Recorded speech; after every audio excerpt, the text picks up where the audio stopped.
Okay, this is an unbelievable article, very simple, very direct.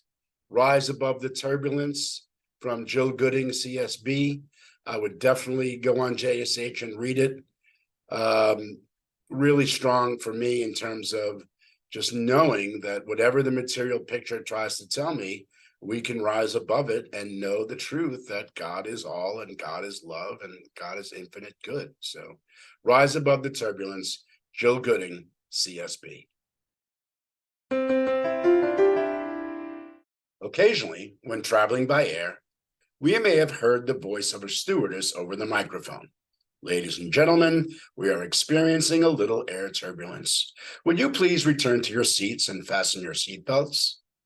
Then the pilot, skilled in his knowledge of aviation and weather conditions, has flown the plane higher out of the area of turbulence into a more peaceful atmosphere. When we encounter turbulence in our daily experience, be it physical, social, or economic, do we think we have to fasten our mental seatbelts and just sit it out?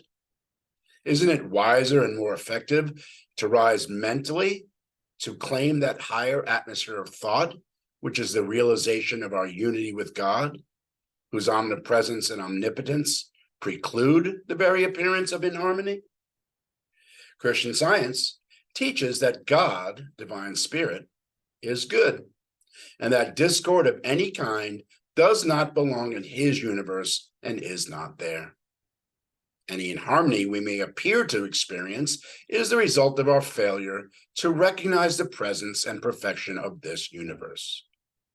Our receptive recognition of the harmony and omnipotence of God's omnipresent government opens our eyes to its operation in our experience.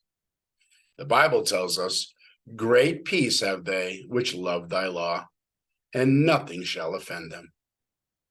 Inharmonies in our life disappear as we rise to realize and understand our unity with our ever-present Father, Mother, God. How often it must have appeared that Christ Jesus was in a very turbulent, inharmonious situation, surrounded by the poor and needy, the ill and hostile, deserted by his friends in his hour of greatest need, criticized, maligned, accused unjustly in court, and finally crucified. In all these circumstances, Jesus did not surrender his elevated consciousness of his sonship with God and God's love for him and all humanity. He did not yield to error or allow it to control him. His consciousness of God ever with him annulled it, and he was the victor. Lines from a hymn say, "The storm may roar without me, my heart may low be laid, but God is round about me, and can I be dismayed?" No, we cannot be dismayed, frustrated, limited, discordant, or dissatisfied in any way if we are truly conscious of the ever-presence of God. But how can we reach this understanding? Mrs. Eddy writes, "Rise in the strength of spirit to resist all that is unlike good. God has made man capable of this, and nothing can vitiate the ability and power divinely bestowed on man." Man is spiritual, the direct expression of God's being. He is the reflection of his maker, God, all harmonious good. Nothing can come into his experience but what God is expressing. Believing ourselves to be mortals, living in matter, surrounded by matter, dependent on matter, leaves us at the mercy of matter and its beliefs.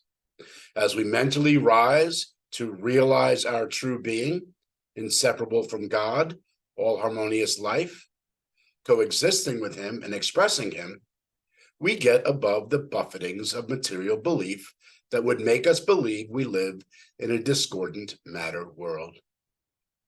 So when turbulence threatens, we need not just sit down and fasten our mental seatbelts and stick it out.